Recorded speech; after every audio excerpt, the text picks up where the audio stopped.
welcome to Pandora's box. Do you know the whole premise of Pandora's box? You told me before. That's a sick fucking name. It's a great name. Thank you. Don't steal it. Don't steal it because I'm very proud of it. But we're really going to go with no expectations. We're just going to go into it. So why don't we just start with actually like a bit of background about yourself? I actually clicked on your What profile for the first time because I didn't even know you have one. Honestly, I have not done research just to show you how much of a raw dogger I am. But Yeah, a master, rawdogger. It's a great way to put it. thank you. But yeah, From the I'll time, give a little bit of kind of my backstory. give it to My me. backstory really goes back 2 years. That's where I first Okay. started. And I was like a normal high school kid, 16 years old, whatever. And I always had like an intense level of like competitiveness in anything I did. Like it could be anything like at the beginning when I was like 10, I started like coding and stuff. Right. And so like it shifted a lot, but I always had that competitiveness. And we'll probably go into this in a second, but I believe everybody has it subconsciously, but then it kind of gets covered up by other things and people and limiting beliefs and shit that people tell them. But that first kind of outlet for me of that competitiveness was soccer in sports. And so I got very, very good at that. I'd play 4 or 5 hours a day, whatever it was, ended up going semi-pro for like a month. And then all of a sudden, boom, I broke my arm down the middle. My ilium, my radius, it turned backwards and bent to the side at the same Oh, time. yeah. It was not fucking pretty to look at. But then that caused me to be like, okay, well, where am I going to put my competitive next? And that's where it turned out to be business and sales and everything else. And so that's kind of what got me into it originally. How And did then you just find to it? honestly, how did I find it? Yeah. Through Instagram Reels. I was my friend actually sent me this a couple of days ago. I was just scrolling and I saw a reel that was talking to, it wasn't even about sales or business specifically. The reel, and I can probably pull it up later, was literally you and your bro in 2035 after Yeah. you're both rich together. Like some stupid thing like that on like a yacht or something. And I was like, oh, I want to be on a yacht. And then I was like, okay, well, what would I do? And then that's when I found the SMMA space agencies. And that was my first like intro. Interesting. And so then what? You join like an SMMA thing and then Yeah, just scale I from paid there? $100 for some SMMA course that was kind of covering the fundamentals, and I think that's honestly a really good way to do it. People hate too much on like courses and shit like that. Like I'm not a big believer in paying for education, if you will. I believe you should pay for implementation. So like I've spent over 250 grand on mentors and all that jazz, but it's always been one on one because that's how I learn best, and I think that's how everybody learns best. And so, yeah, I paid $100 for that initial course. That kind of got me the fundamentals, made a little bit of the money back, etc. Then paid for another program, and I spent literally every dollar I made until I was at like 10 or 15K a month, something like that. That's when I started saving. I was like, whoa, this is for a 16-year-old, this is an interesting concept, actually fucking saving money, not spending all of it. And so then I put some aside, and then eventually I was able to make bigger investments and stuff like that as well. But yeah. That's really fucking cool. I want to ask you because we had a very quick call before. It was like a 20-minute call. But you just have an insane level of intensity. Now, I don't know if it's the fucking pink Red Bull or whatever the fuck it is. But no, it's true. I meet a lot of people and not many people just have this. It's almost like, don't take this in a bad way, but it's almost like you're on cocaine. It's just you're like go go Thank go you, go go. Piero. I love it. I really like the energy. I don't know. Were you always like this, or is this something that's developed? No, not at all. Not at all. This is absolutely developed, 100%. So my kind of internal belief is I think everybody has that intensity and that confidence and that competitiveness inside of them. I would say where it ultimately comes from is my competitiveness. Because I have a competitiveness and a constant drive of like anything I do, I want to be the fucking best at it. Then like no matter what, I always have to be peak energy. Because I can't be the best at anything I do if I'm just kind of like slummed down, just like trying to figure shit out. You know what I mean? So like, I always have to be like go, go, go. And when it comes to competitiveness, I think every male has it, like every man has it. The issue is it gets covered up over time because people talk about it as a taboo thing. Like if somebody says in school or whatever it might be, like, oh, I'm going to destroy you guys. I want to be the best. That's not like a socially acceptable thing to say. You know what I mean? When people give speeches at the Grammys or when people give speeches after tournaments that they win or gold medals, do they ever say like, oh, I wanted to fucking destroy all of you guys? Like I was going to win Well, and rip you guys apart? depends No, who. never. If you listen to Tyson, Well, it depends who, but it's very rare. now. Yeah, I agree. I think they used to, but I think it's shifted over time. Exactly. And even if you look at the best of the best, those are the people who do it. Like if you look at like a Conor McGregor, obviously before all the drugs and everything else, Yeah. like he would openly do that. All the Yeah. people who are the most competitive will do that. But the kind of I guess, socially norm that are really acceptable by other people is kind of like putting down that level of competitiveness and that level of like manhood, if you will. Why And do you so think that is? I think it's a great question. I think without getting too political, I think part of it comes from there's been a shift in society to moving away from. I'm trying to say this in a way that will not get either one of us canceled. I think Mate, you can cancel me. Look at me. I'm walking around in a red leather jacket. Like, it's coming. in a fucking It's church right coming. now. Yeah, yeah, yeah. So I actually believe a lot of it has come honestly from feminism, and not the kind of feminism that's like obviously, yeah, women's rights, like all that shit, like great, amazing. But then the version where it puts down men, that's where I don't think it's good. And I think Yeah, that's I agree. happens more and more frequently. Yeah, where you'll see like a bunch of women who are like, "Oh, we're better than men" and all this shit, and it's like, okay, like shut the fuck up. Like, it's stupid, right? And so like everybody has to play their own roles, and I think as soon as you try and remove us from those roles, and that's where, well, I guess it's good for you and I because it makes this way easier for us to win. But as a generation, and for like men as a whole, it's fucking horrible. It is terrible. And so like whenever that competitiveness gets pushed down, then nobody has that drive anymore. That like energy of like, I want to do something greater. I want to like be more. So I think that's where the intensity fundamentally kind of comes from, I would say. I actually really agree with you because I used to work for a company called Bloomberg, which is like big Yeah. tech corporation. And I even saw it there myself because it wasn't necessarily always the person that was the best for the job, because that was quite like a, let's say, feminized corporate. Often what happened was you'd have to be like the most well positioned, let's say, and like you'd play your strengths and be like, oh, the like the DNI ambassador or this stuff, right? And it's difficult because it's like in principle it's nice. It's like nice, but does it actually push the needle forwards in the best business? And business is like fucking savage. Like I saw a reel recently, it made me laugh so much. I'm in Florence, Italy right now, and there's like all these old fucking fortresses and all this shit. And it was like men 300 years ago, 500 years ago, like fucking charging into war, like fuck this, I'm gonna go, chariots blazing and Yeah. everything. And now it's Yeah. like, did I say your pronoun correctly before we go into business? And it's like, bro, that doesn't Yeah. push the needle forwards. Not to get all too topical, not to get all too No, I political. agree. But even honestly, if you look at it, like I'm just talking about straight, just like fucking observations of the world. If you Yeah, look at any of the people that are young and very successful in this kind of a businessy space, I'm not talking about like actors and models and people like that because that's obviously very, very different society. I'm talking about yeah, like just straight business. Any of yeah. the young guys who are extremely successful don't believe in any of that shit. Like if you really think about it, like any of the young guys who are extremely That's successful, they true. don't believe in that. And I think it's because if they did believe in it, they never would have had the drive, the competitiveness, the fucking like aggression to just go and win and just work. Because the feminized version of a man is the one who's told to work 8 hours a day, is the one who's told, oh, you need your mental health breaks, is the one who's told, oh, you need to sleep your full 8 hours and enjoy and live life and all this shit. And like, that's not a recipe for fucking success. Like, it's just not. And so, like, all those young people that are now extremely successful, that are destroying everybody else, those are the people who didn't listen to any of that shit. And they had to go It's completely in their own lane. Even it's this goes back a long time. In my middle school, I was always known as like the mischievous one because I was in middle school of like a bunch of, for lack of a better word, nerds. Like just very, it was 95% Asian, the demographic. That's not an exaggeration, by the way. No, I'm not a fucking racist. Like it was actually 95% Asian. And like nobody really played sports at like a high level. Like nobody really did anything. Um, and I was the guy who, and they were all like, oh, you can't say slurs, you can't say retard, you can't do this, you can't do, like that was the definition of it. Like the most feminized men I've seen ever in my life. And I would just go into the fucking group chat with the entire school and just say retard and then leave. Like I was that guy. Like I didn't give a fuck. And so I that's think that carried over very, very well. Like and I that's found it also hilarious. I didn't give a shit.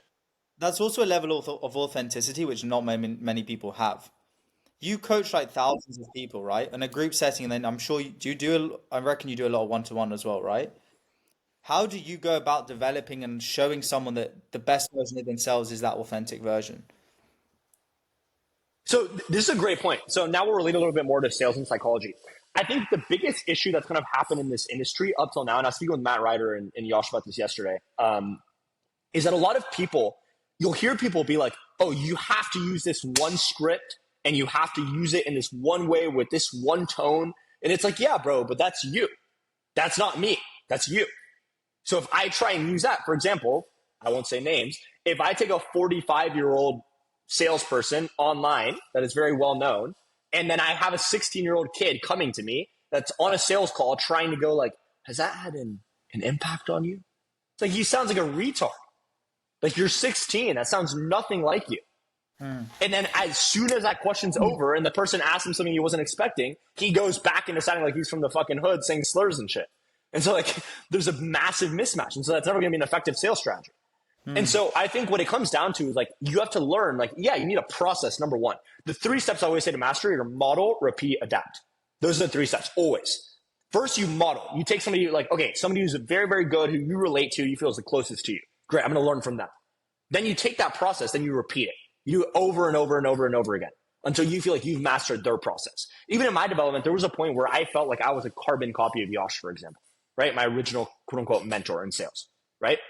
Because I literally sounded exactly like it. But then there comes a point where you hit a plateau there. So like in that previous company that I was doing 40 mil a year, right, where I was a sales rep and everything else, I was number 1 when I was a carbon copy of Yosh. I was the top guy in the company. Once I adapted it to myself, my own personality, how I speak, how I am as a person, that's when I went from number 1 to out collecting the rest of that team combined. Was because, well, now it's me. So now I can take it to the next level. And that's where I think a lot of people get stuck, which is like, they don't understand it needs to be adapted to you to be as good as possible. Because there's a lot of advantages I have as a person that like Yosh doesn't have, for example. There's a lot of advantages he has that I don't have. But if I'm only ever copying him and I'm not the true authentic self on those calls, I can only really be like 60 to 80% of him. Does that make sense? Well, I'd argue that a lot of it is also emotional intelligence, but it's not a very sexy thing to teach. And that's why it's very Absolutely. hard and probably not in the fucking industry. Because if I say to you, oh, to be really good at sales, you need to be very emotionally intelligent, it sounds fucking gay. You're going to be like, no. Yeah, it does. But there is actually like I'd argue, real element of truth to that. Because with emotional intelligence, what comes with that is really understanding your audience and who you're talking to. And understanding like, if I'm trying to be someone else and talking like a different format, it's just not going to come across in the most effective way. Absolutely. And even when it comes to emotional intelligence, you can also define it, right? So it's like, if, for example, if I grew up in a childhood, which I didn't, but if I grew up in a childhood with like a very violent family, right? Then I would be very good at spot reading people. This is like basic psychology 101, but I'd be extremely good at spot reading people because like it's a very well-known fact in psychology. Somebody goes into a room, if you've come from an abusive childhood, you go into a room, you're immediately able to scan everybody in it like that because you have to know, okay, like what mood, are people angry, or people upset? Like, am I about to get hit? Like, what's going to happen? It's a very well-known fact. At the same time, if I grew up in a childhood where, let's say my parents were super filthy rich, whatever, but I got bullied at school, for example, then I would have more of like a split persona. I'd have to be able to put on 2 faces. Again, very well-known psychology fact. So then if I think about it that way, these 2 people with different childhoods, they're going to sell very differently because they can understand people on a different level. I might be better at reading somebody's body language. Somebody else might be better at reading somebody's tone. So if Yosh was better at reading somebody's tone, I'm better at reading body language, and I'm only trying to copy him. I'm not using my biggest strength, which they're both versions of emotional intelligence, but they're different aspects of it. So I need to be able to use my own. And so, yeah, What do you think that's where you have to be able to adapt. your competitiveness aside, what do you think is your biggest strength?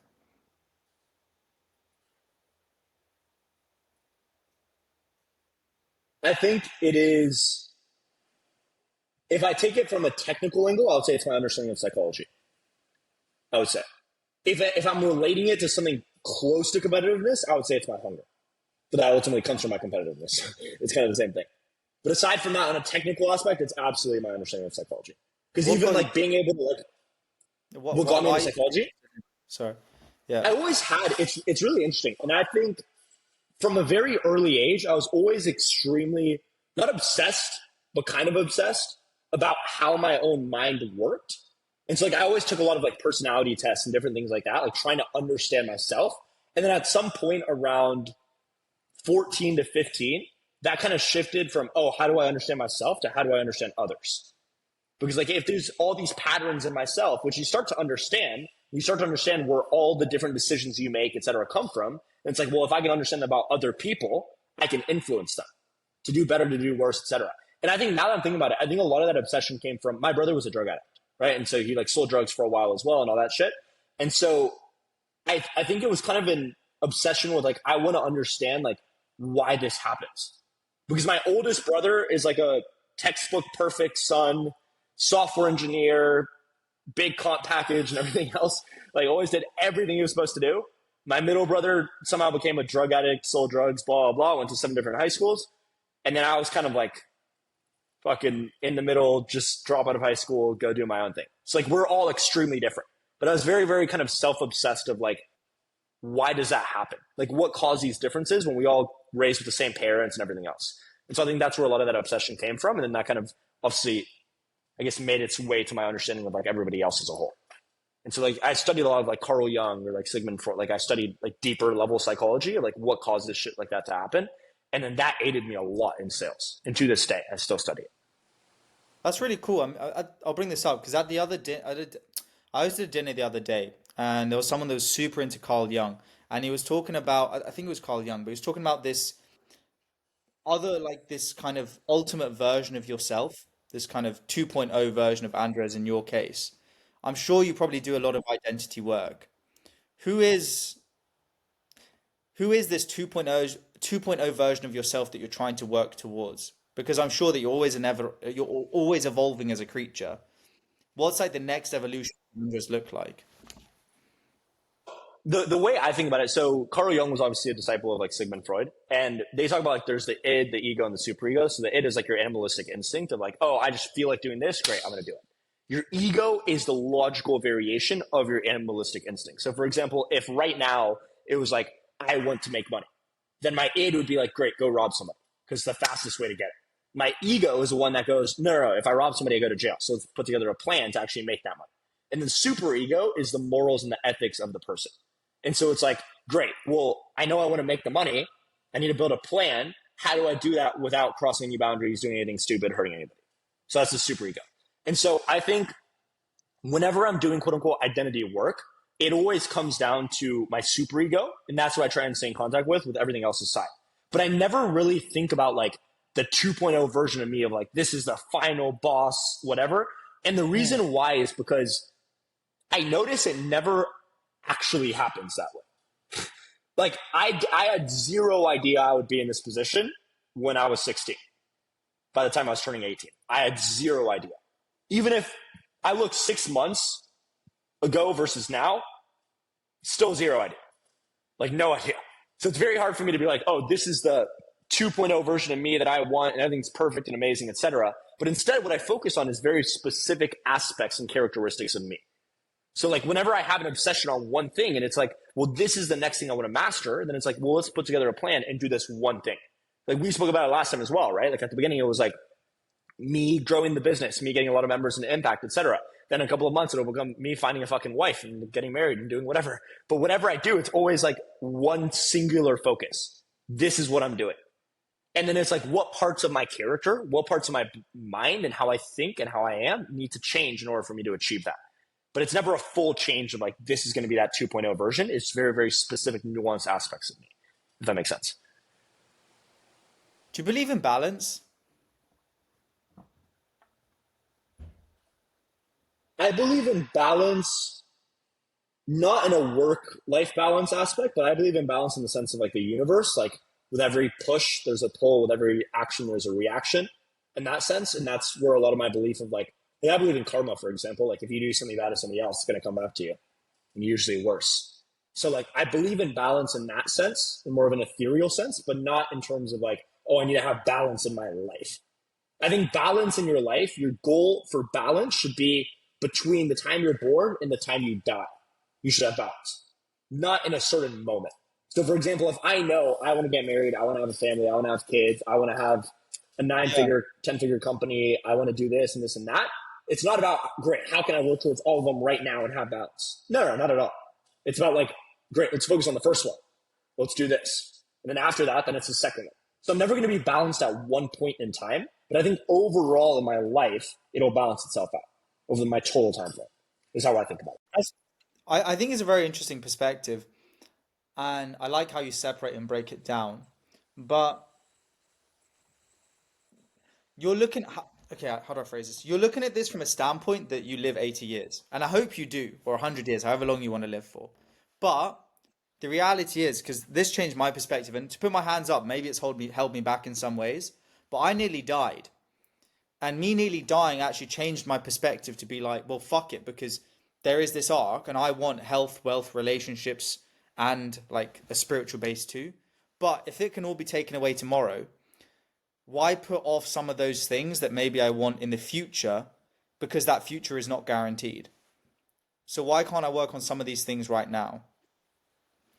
For What's me, your it's take? because my singular focus right now is more important than any of the other focuses. So like if I That's died today, I would be content. I'd be okay. happy. That's fair. Like I did what I was supposed to do. I gave it my all. I fucking like God. I did what I could. Maybe I could have done a little bit more. I don't know, but I did what I could. And so like my singular focus right now is the most important part to me. I know the other things will be extremely important to me, especially in the future. But right now, just what I'm focusing on, like that's what I care about the most.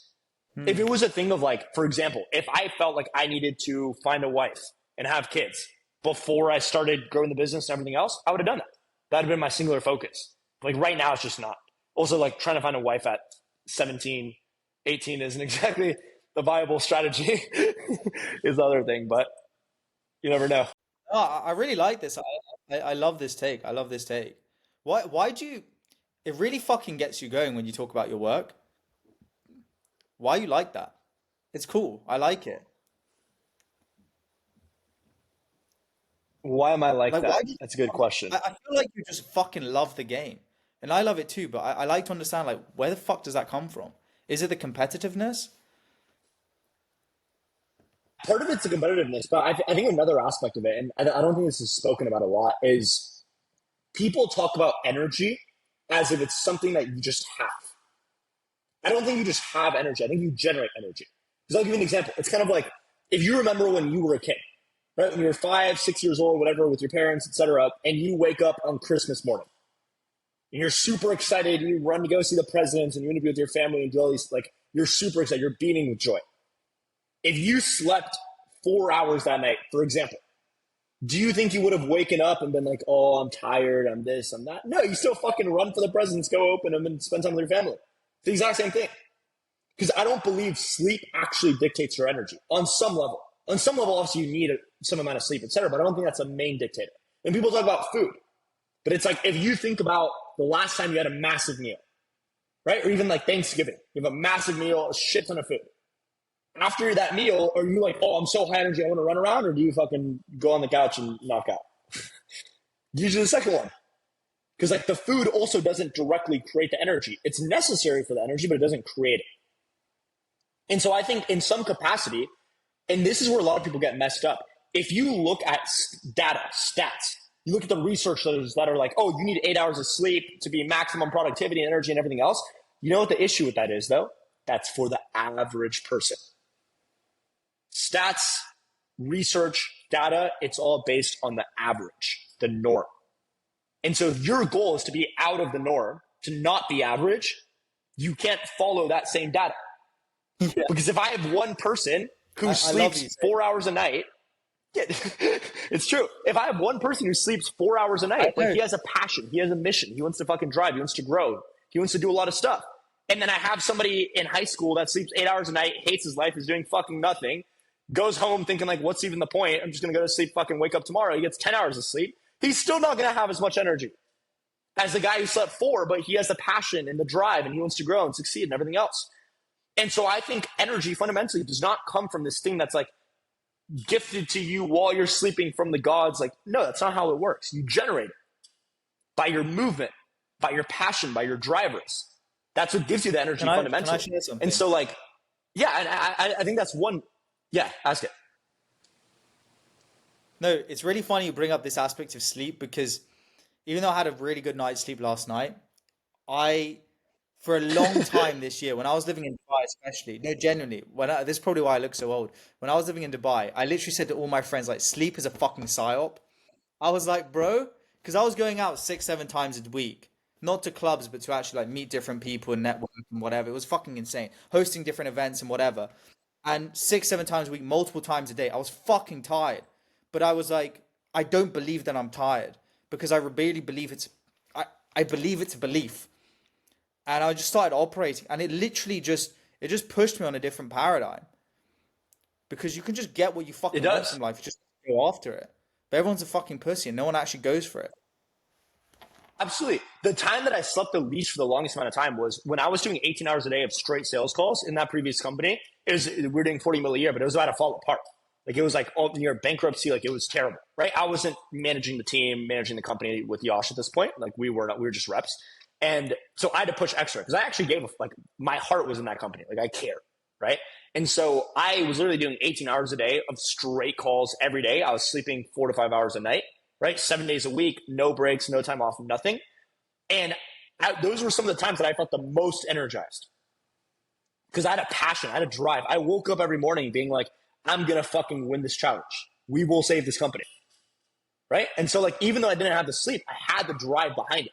And that gave me the energy. Now, this is not, and I think a lot of people watching this might be like, they might be, I don't know, fucking playing video games for 2 hours a day and No, go like, no, oh, well, okay, I'm going to start sleeping 4 hours a night. But it's like, no, if you're going to sleep 4 or 5 hours a night, those extra 3 hours of not sleeping need to be work. It can't be fucking around. It's better to sleep than to fuck around. because you have a And so greater I purpose, think, you're working towards, right? That's what fucking absolutely. drives you. It's like bigger vision, and you're like, I'll sacrifice this now for this future. That's what it is, I Absolutely. believe. It's And the I think a higher big part purpose. of it as well comes from, so yeah, for sure. And a lot of it comes from, if you think about deeper psychology, right? So if you think about like the 6 human needs, for example, every human has it. Certainty, uncertainty, significance, growth, love, contribution.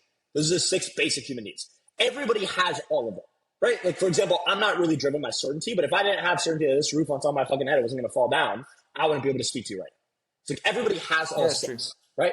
However, there's 2 that mainly drive every single person.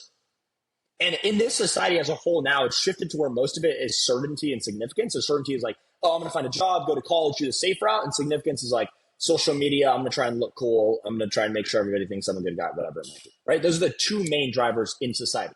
But everybody has their own individual too, right? And I think from a fundamental level, those determine a lot of how we feel and how we act. Because on a deeper level, yeah, there's these different values, but then there's also rules underneath that. What I mean by a rule, if somebody says, great, love is the thing I value the most in this world, on this planet, it's love. I can have 2 people that are both in relationships. One of them could go, in order to feel loved, and this is a subconscious thing, it's not a conscious thing. In order to feel loved, I need to go on 1 date a week and speak to my girl 3 times a week. Another guy could go, no, in order to feel love, I need to call with her 3 times a day, get 20 fucking text messages, and go out with her 5 times a week.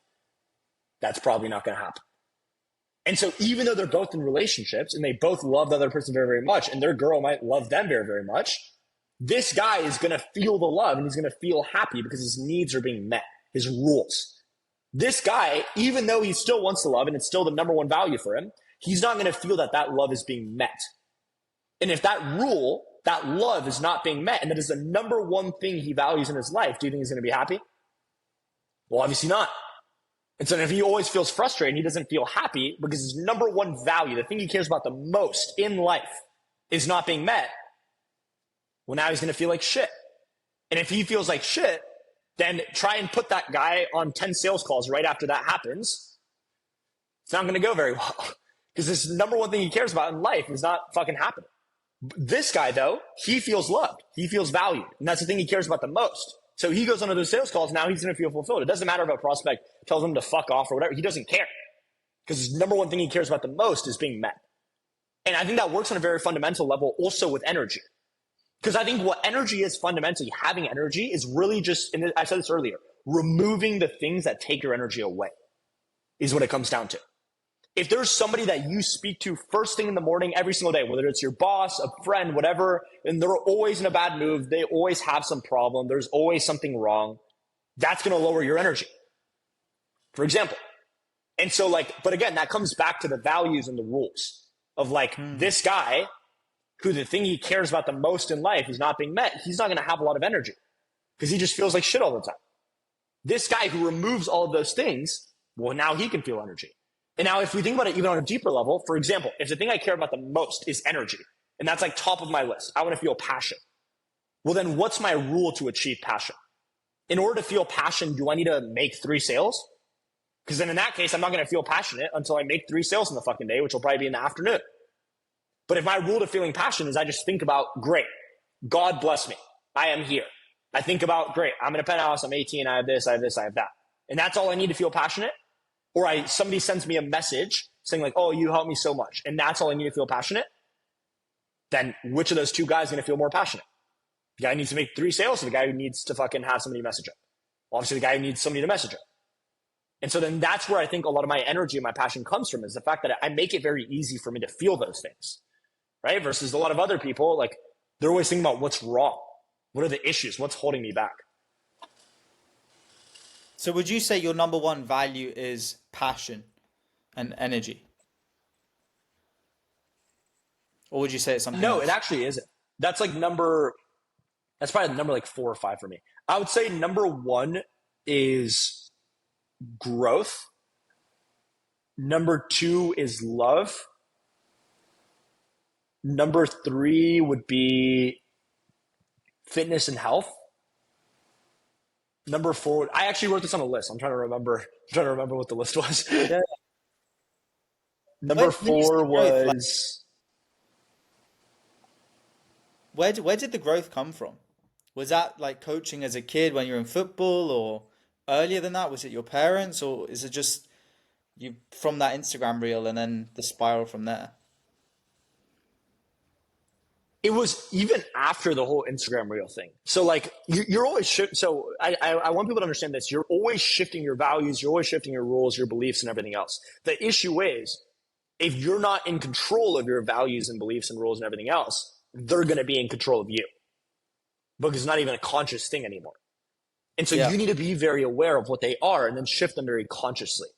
Because if that's what dictates every decision you make, which it does, by the way, if you're somebody who's seeking, for example, certainty, you'll move to a city where it's very safe, there's not a lot of people, and everything's good. If you're seeking adventure and uncertainty, I'll book a one-way fucking ticket to Europe or Mexico right now and go. So it literally controls every decision you make. And so you have to be in control of it. For me, though, it was a very conscious thought.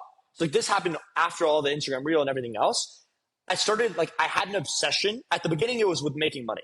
Great, I want to make money. I want to become financially free, whatever. And then after that, it shifted towards me realizing, well, it doesn't really matter about the money. What matters is the skills, because that's what's going to give me the money in the first place. And once I had that conscious realization, which I think a lot of people know on a conscious level, but they don't really act like it. You know what I mean? Like if they had a trade-off where they could either get really, really good at skills or they can make a lot of money, they would choose the money.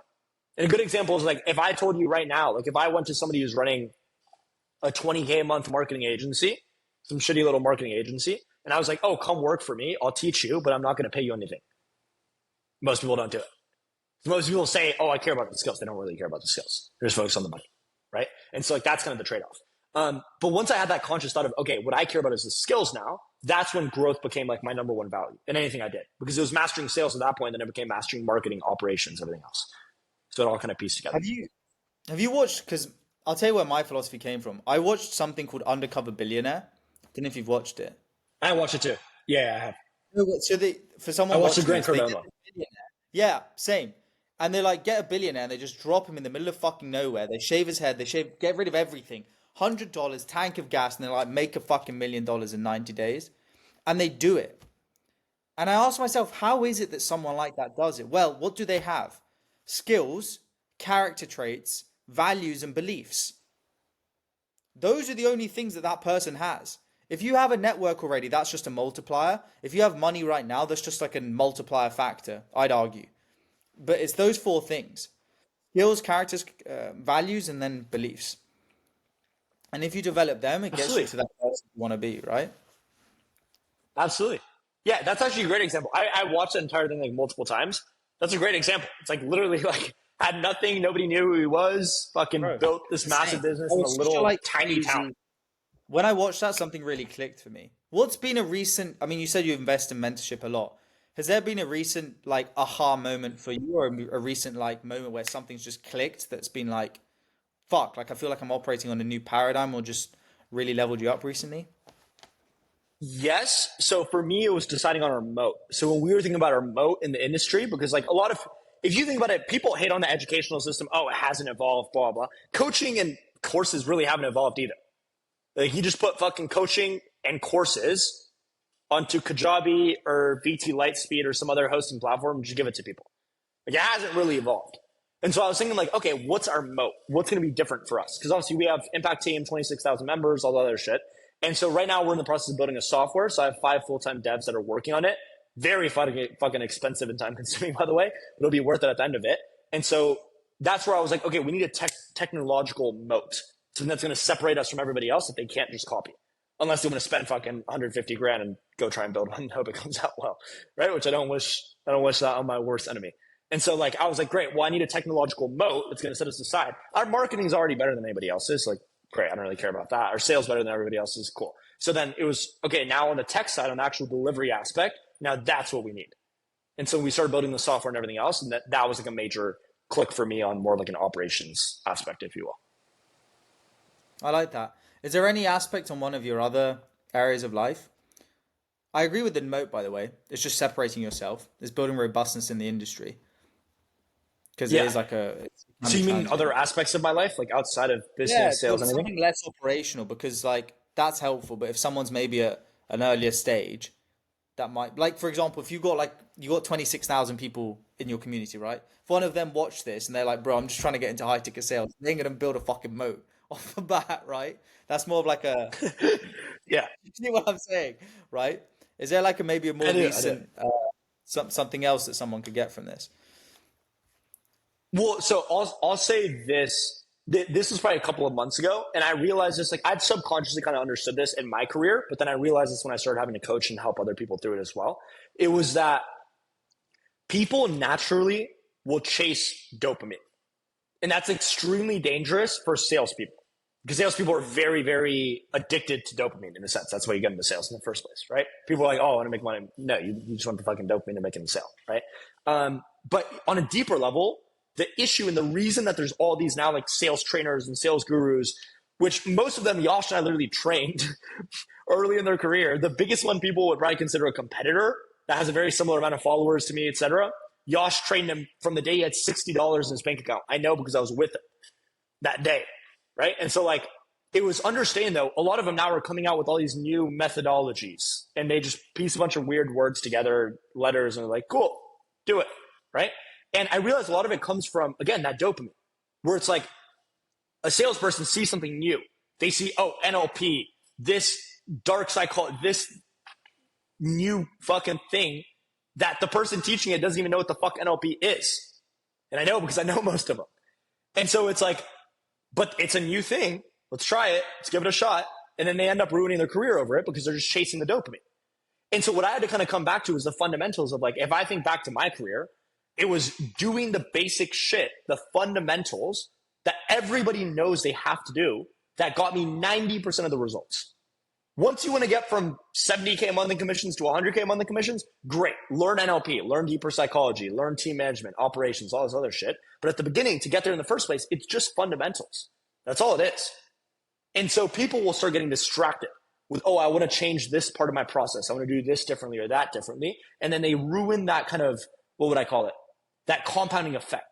So for example, if you think about this, and I ask this people all the time, if you improve 10% a month for 12 months, how much do you improve at that? Wait, What 10% do a you think? month for 12 months. Fuck. Uh, You're like, oh shit, I got to do math now. yeah, I don't know, man. Well, I'll give you the I answer. can do it on a It's calculator, like, but I don't know. 2x, yeah, 3x, some shit like that.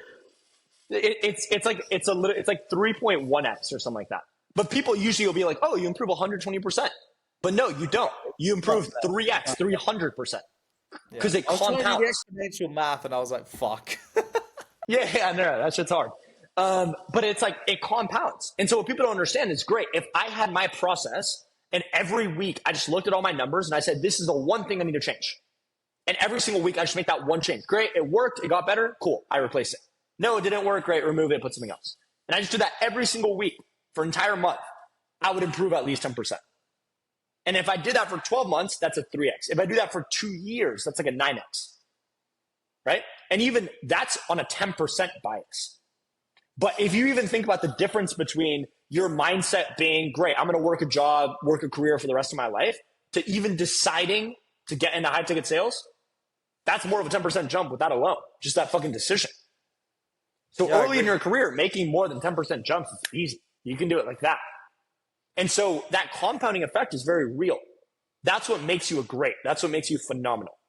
But most people never get to have the compounding effect because they break it on month 2 or month 3 when they get bored. They see something new and they're like, oh, I'm going to try this instead. And they screw themselves over. And so that's kind of the biggest thing I would say to like a new rep, or like one of my biggest insights I had when I started Impact, obviously, and coaching all these people and helping out all these people, is that you can't focus on the dopamine, but you genuinely just have to focus on the fundamentals, doing them for as many hours a day as you possibly can for a long enough time frame, and you will be great. It's inevitable. Is there anything you do for fun outside of work? I'll hang out with like my co-founders, employees, buddies of mine every once in a while, but I find work really fun. So even when we're hanging out, like we'll usually just talk about I just work. talk about work. I don't know. A lot of people, Yeah, that's fair. like work for us is fun. Work for us is fun. When I'm talking about work, I'm talking about like, where are we going to go travel next month and what Airbnb are we going to get? And like, what are we going to do? Like, that's work for me. Like, so it's not exactly difficult. No, it's I'll fun. go No, on it's just, dates every I once met in a my while girlfriend's mum. as well. I I guess met you my call. girlfriend's mum recently, and she asked me like what I do for fun, and I was like, "Fuck." I was actually thinking. Then my girlfriend hopped in. She was like, "He just works." I was like, "Okay, I guess." Right. That's funny. That's why I thought I'd ask you. I've got, I've gone on a But it's a couple of good dates sign. recently. I guess you count that as fun. Um, that's it. What do you look for in a girl? Are you like what? Can I ask? Like, what stage are you like looking to fuck around? Like, would you want something longer term? I recently got into a I'm more Christian, serious so I'm relationship. actually waiting till marriage. I'm Christian, That's so I'm cool. actually waiting till marriage. So it's looking for Okay, like what do you look for? the one, I guess. I think.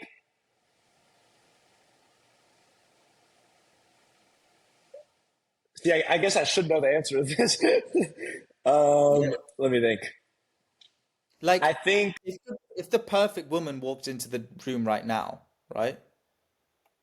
Like, I'm assuming she's like a Christian lady. I'm someone of faith. Like, I'm assuming that, but like other things, not just looks, but who is she? Yeah, of What's she? course.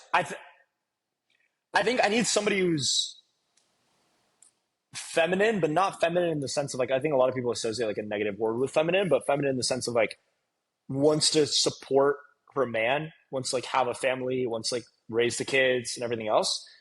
Somebody who has some kind of passion. I don't want somebody who's just going to be fucking bored on the couch at home all day, even though it's a nice couch. I don't want them just bored on the couch all day.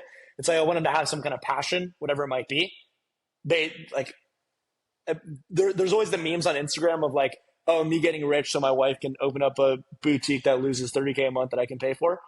I think there's some truth behind that where it's like, if they're passionate about it and they love it, great, go do it. I don't really care. Somebody who likes to travel, because I want to travel a lot. Somebody who is very, not impulsive, but very willing to try new things. Someone spontaneous. Spontaneous, yeah, that's the word. And yeah, I'd say those are the main things. I'll think of more. Do you Those are find the main someone like things. that on a dating app? Where'd you meet them? You said you went on a few dates No, I recently. don't do dating apps. I don't do dating apps. Just like through friends. I don't know if somebody will DM me. Like I don't know. Yeah, fair. No fair. That's kind of it. Just like through friends and stuff like that. Going out, hanging out with buddies. How does how does your connection to God and your faith impact how you work and your business? And so I think that's a great question. When people get so affected by highs, it means that they get very affected by lows. So for example, if anytime I won or somebody commented something positive on a post or whatever it might be, if I was super happy and exhilarated and everything else, then whenever I feel a low, somebody comments, hey, something's bad's happening in the business, then I'd feel terrible. And that used to be me, right? Where like I had this massive like polarity between the two. But I think what God allows you to do, in my mind, is detach from all of it.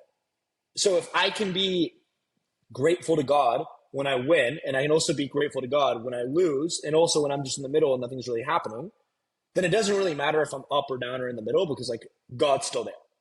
And so it kind of removes a lot of those up and downs and makes it a more kind of consistent journey. Right? So like in a world, and I don't think enough people talk about this, genuinely, so I'll put it to you this way. When I was younger, I used to watch movies, watch shows, etc. And I think the reason people watch them is because it's an escape from real life. It's like, oh, there's all these dopamine, like they're having all this fun, like it's an escape from real life. What's really interesting, when I was flying to LA, I downloaded a movie, whatever, I was watching the movie, and after like 10 minutes, I just got bored, man. Like, I just got bored. Because I realized, like, I didn't watch a movie in a long, long time, but I realized my day-to-day life of my ups and downs. I make 50 grand today. I lose this much tomorrow. I do this. I have to fire this guy, hire this guy, go on this date. Like, dude, like all this shit, that has more dopamine for me, and that is more ups and downs than I'm going to get from watching a fucking movie because I have an interesting life. And so like, it's really interesting in that regard where it's, and you definitely experience this as well. Or like even being like, fuck it, tomorrow I'm going to fly to London. I'm going to do this. I'm going to do like, you get way more dopamine and way higher ups and downs from that to where watching movies and shows and shit like that is not even appeasing anymore.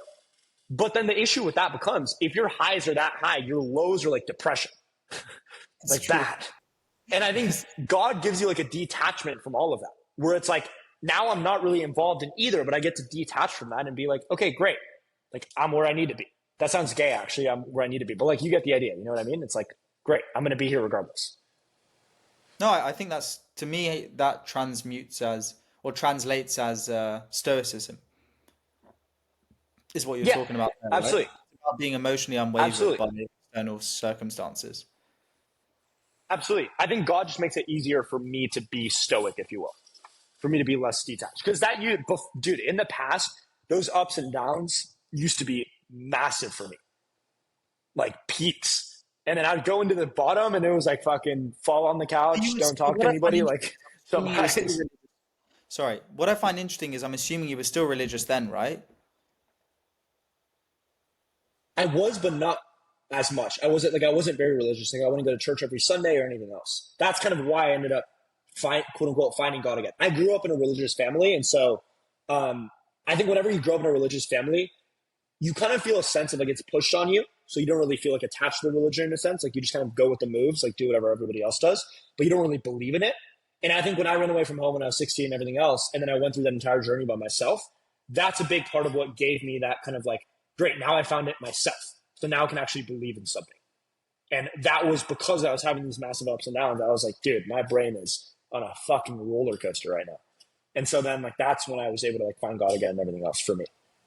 Was there a moment where you specifically felt like you found God again, or you were maybe drawn to go back to church? Was this something that happened, or you just one day were like, I don't know. Yes. So there was a point in London where I was in London in Europe for like 3 months, a couple of months ago. And I was in London, and because in London I was very isolated from everybody else. Like it was me, my co-founder, and one buddy of mine. But like that one buddy of mine, he's a sales rep. He was starting on a new offer, et cetera. He actually did 100K last month in commissions. That was his 5th month on the offer. But like he was just starting on that offer. So he was going all day, whatever. He had some shit going on with his family. My co-founder, he also had some shit going on with his family, et cetera. So like we were all kind of very separated and very detached. And we were working opposite time zones because it was in London. And so I felt very like isolated, like very lonely over there. Like I was just kind of doing my thing like in my own corner. And I'm the first person, like I'm a big believer in like men can feel a lot of shit, but I don't think you should put a lot of attention towards what you feel because it's never productive. If I feel shit, if I feel lonely, work's still got to get done. Like, who really gives a fuck, right? But it can be a catalyst for change inside of you. And that's where I think it's positive. The negative emotions can be a catalyst for change, which is good. And so you can't let it affect your work or anything else because like what has to get done has to get done always. People rely on you. You're a fucking man for a reason, right? But at the same time, you can't allow it to make you better. And so like at that point, it was like, well, I feel really lonely. I feel down. I feel sad, whatever. I'm still doing all the work. I'm still fucking crushing it. But it's like, okay, what's my solution to this now? Because I know in the future, there's going to be another point in time where I have to work even harder than I'm working now. I'm going to have to keep this shit alive. I'm going to have to do something. And in that moment, if I still don't have something to anchor to, I'm going to feel even worse than I feel now. And that's going to crush me mentally. And so then it was like, okay, well, what's my anchor now? And that's when I decided to like go to church again, et cetera, and try it out. And then that's where I like felt a connection from that. And then I decided to keep going and practice. So Have you ever thought about why God placed you on this earth? Do you feel like a bigger spiritual mission? don't. I think all I can do is do the best I can. And I think that thing will come to me. So like if I'm always thinking about, great, how can I help people? How can I grow? How can I do more? Then I think naturally whatever that driver is will just end up in my life. Like that's how I think about it. Like I feel connected to the mission that I have now, making sales education accessible and free to everybody. Like that is a mission that's passionate to me. A lot of people, the mistake they make, I think they start a business, they start in revenue, and then they're like, oh, we need to pick a mission. It's like, well, that's stupid. That kind of defeats the whole point of it. And so like I picked the mission first. It was like, well, I want to make sales education accessible to everybody. Great. What's a business I can build around that? That's how I thought about it. And then that's when I ended up doing the B2B side of the business, placing the trained reps, getting the rev share and everything else, was because I came with like the mission first. This is what I want to do. This is the company around it. And so I do feel connected to that mission. I don't know if it's why I was placed on this earth. And I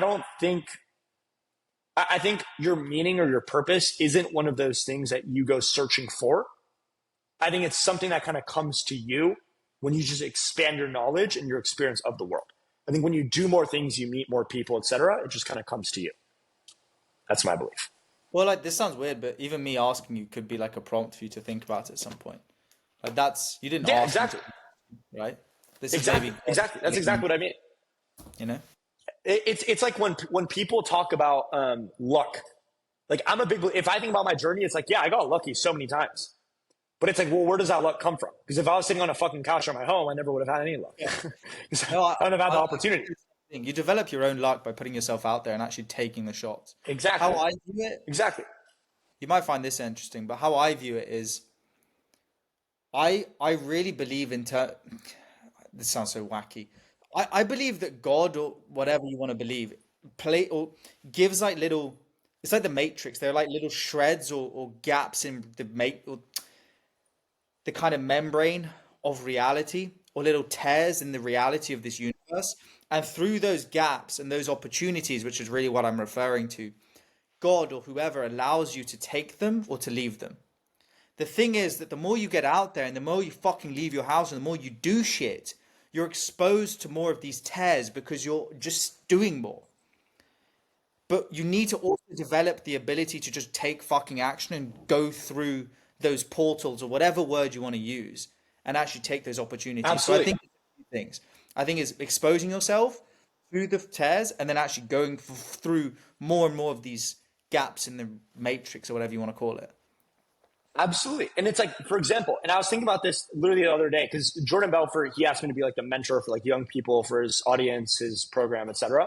And what I was thinking about, his CSO literally shot me a message on WhatsApp. I didn't even have his number. Randomly shot me a message on WhatsApp. He was like, yo, can you do this, blah, blah, blah. And I spoke to the head of operations, president of the company, blah, blah, blah. And then we agreed it and now it's finalized. But at the very beginning, it literally all started because I joined this networking group that my friend, he sent me a link and he was like, yo, join this. This is cool. It was like $100 a month or some shit. I think I'm still in it. I didn't even fucking realize. But like he met me because he knew another dude inside of there who I hopped on a call with and helped complete for free. And then he told him, yo, this guy's fucking insane at what he does. Hit him up. So he shot me a message on WhatsApp. The other dude gave him my number. And then I ended up doing that whole thing. And that whole deal with Belfort started because I randomly joined this group in 20 seconds because my buddy told me to join it. If not, it never would have happened.